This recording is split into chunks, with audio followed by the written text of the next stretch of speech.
Hello दोस्तों, मेरा नाम अजय विश्वकर्मा।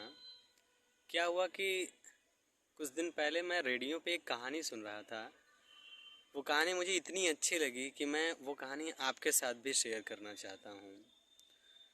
तो ये जो कहानी है, इसकी जो कैरेक्टर है उनका नाम है बेबी हलदार।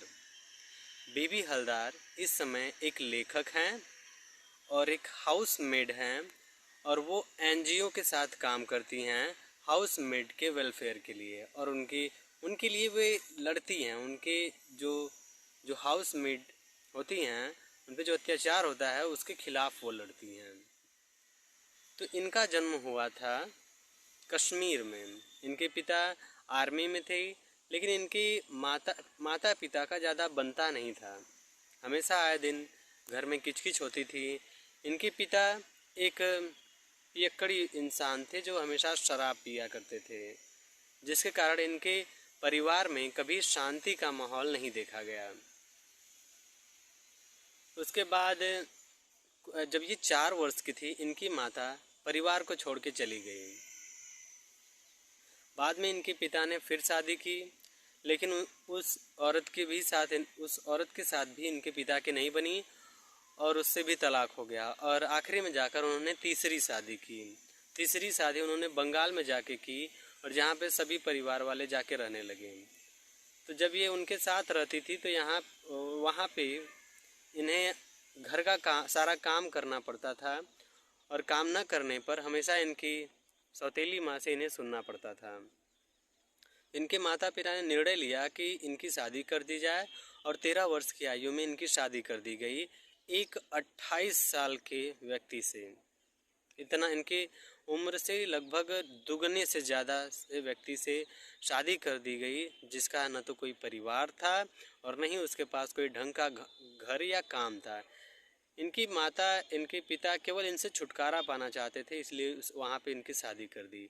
वहाँ पे जाने के बाद इनका संघर्ष और भी ज़्यादा गहरा हो गया। 14 वर्ष की आयु में, मात्र शादी के 1 साल बाद, 1 साल से भी कम समय में इनको एक बच्चा हो गया। और परिवार में हमेशा इनके यहाँ लड़ाई झगड़ा चलता था। इनके पति जो थे उनके साथ भी वो भी इनके साथ अच्छा व्यवहार नहीं करते थे। बिना बात के लड़ाई झगड़ा, मारना पीटना ये चलता रहता था।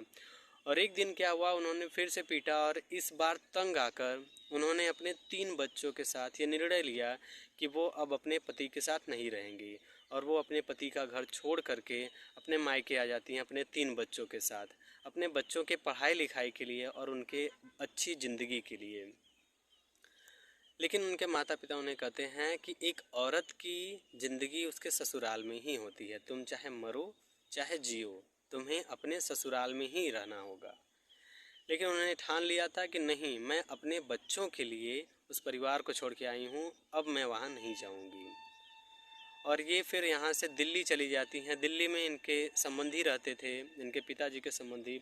उनके यहाँ गई, जहाँ जहाँ से उन्होंने अपने बच्चों को शिक्षा दीक्षा दिलाने के लिए, पढ़ाई लिखाई के लिए लोगों के घरों में जाकर हाउस मेड की तरह काम करने लगी। और वहीं पे इन्हें कमरा भी मिल गया रहने के लिए। तो कुछ घरों में काम करते हुए कुछ महीनों तक ये खुश नहीं थी, क्योंकि इन्हें बहुत कम समय मिलता था अपने बच्चों के लिए, और कम सैलरी मिलती थी, जिसके कि इनके बच्चे पढ़ने लिखने नहीं जा पा रहे थे। तो इन्होंने कुछ घरों को बदला, और आखिरी में जाकर इन्हें एक ऐसा घर मिला जिसने बेबी को बेबी हालदार बना दिया। तो इस व्यक्ति का नाम था, जो आखिरी मकान मालिक था जिसके यहाँ ये काम करने गई, जिन्होंने इनकी जीवन बदल दी, उनका नाम था प्रबोध कुमार, जो एक रिटायर्ड प्रोफेसर थे और एक लेखक थे। और महान उपन्यासकार और लेखक मुंशी प्रेमचंद्र के वो पोते थे। तो उन्हीं के यहाँ रहने लगी, और उन्होंने ही इन्हें जो भी सफलता आज है इनके पास, बेबी हलदार के पास, उन्हीं की वजह से है, और उन्होंने बहुत बड़ा सहयोग दिया। तो ये जब उनके यहाँ काम करती थी तो उनके यहाँ बहुत सारी किताबें थी जो अलमारियों में रखी होती थी। तो एक दिन मकान मालिक ने पाया कि ये जब भी किताबें साफ़ मतलब किताबों को झाड़ती हैं, अलमारियों को साफ़ करती हैं, तो किताबों में देखती हैं। उन्होंने पाया कि इनमें किताबों के प्रति रुचि है। तो उन्होंने पूछा कि क्या आप पढ़ी लिखी हैं? तो उन्होंने कहा कि 6ठी तक मैं पढ़ी हूँ, लेकिन उसके बाद मुझे पढ़ने का अवसर नहीं मिला। तो उन्होंने इन्हें कुछ किताब दिया और कहा कि आप इसे पढ़ा कीजिए खाली समय में। ये अपने काम से जब समय इन्हें मिलता तब पढ़ती, और शाम के समय, रात के समय जब ये अपने काम से खाली होती तो किताबों को पढ़ा करती थी। कुछ ही महीनों बाद उन्होंने, प्रबोध कुमार ने इन्हें एक कापी और पेन दिया कि आप कुछ लिखा कीजिए। तो जैसा कि ये पढ़ रही थी तो इन्होंने बहुत सारी चीज़ें खुद से रिलेट किया उन कहानियों में, और उसी प्रकार से ये अपनी कहानी लिखने लगी। और जब कुछ महीनों बाद प्रबोध कुमार ने इनसे किताब, वो कॉपी मांगा जो कुछ लिखने के लिए दिया था, और जब उसे पढ़ा तो इनके होश उड़ गए, इतनी अच्छी उन्होंने लिखी थी बातें। तो उन्होंने, मकान मालिक ने उस उस कॉपी को हिंदी में अनुवाद किया, और उन्होंने बंगला में लिखा था। बेबी हलदार ने उसे बंगला में लिखा था, क्योंकि वो ज़्यादा पढ़ी लिखी नहीं थी और टूटी फूटी भाषा में लिखी थी। तो उसका अनुवाद हिंदी में किया गया, और करने के बाद उन्होंने अपने मित्रों को भेजा। उन्होंने भी बेबी हलदार की बहुत सराहना की, उन्हें फ़ोन करके बहुत प्रशंसा की उनके लेख की। बाद में वो एक किताब के रूप में छपी, और जिसका नाम रखा गया आलो आंधारी।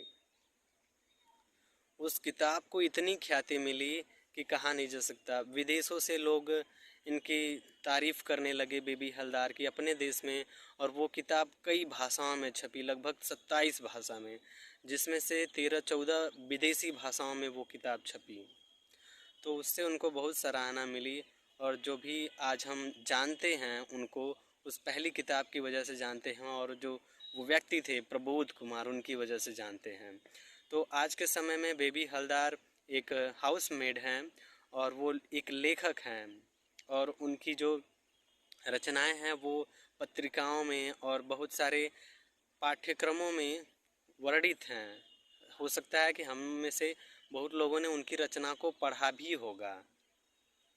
तो वो इस समय हाउस मेड, जो लोगों के घरों में काम करती हैं, उनके हक के लिए लड़ाई करती हैं एनजीओ के साथ, और लेखन करती हैं, लिखती हैं।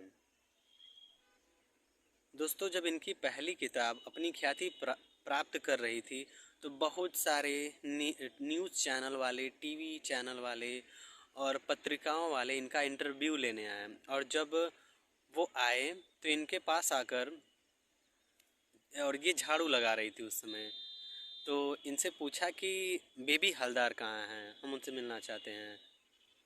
तो इन्हें भी बड़ा अजीब लगा, तो इन्होंने कहा कि बेबी हलदार घर में हैं, अब चलिए वो अभी आ रही हैं। तो वो सभी जब घर में गए बैठे, तो ये भी तैयार होकर थोड़ा सा गई, और फिर बाद में उन्होंने माफ़ी मांगा कि वो आप ही बेबी हलदार हैं, सॉरी उन्होंने कहा, लेकिन ऐसा कुछ नहीं हुआ। तो इतनी महान ये लेखिका हैं, और कैसे कैसे इन्होंने अपनी ज़िंदगी बिताई, कैसे कैसे इन्होंने अपनी ज़िंदगी को जिया, कैसे संघर्षों से लड़ा, इन सब को जब हम सुनते हैं, जब हम देखते हैं, तो हमें एक अंदर से प्रेरणा मिलती है कि हम भी कुछ ऐसा कर सकते हैं, हम भी बदलाव कर सकते हैं, अपनी समस्याओं से लड़ के उनसे आगे बढ़ सकते हैं। तो दोस्तों, ये सच्ची घटना है, और इनसे प्रेरणा हमें मिलती है। तो आई होप कि ये कहानी आपको अच्छी लगी होगी। अगर अच्छी लगी तो वीडियो को लाइक कीजिएगा और चैनल को सब्सक्राइब कीजिएगा। धन्यवाद दोस्तों।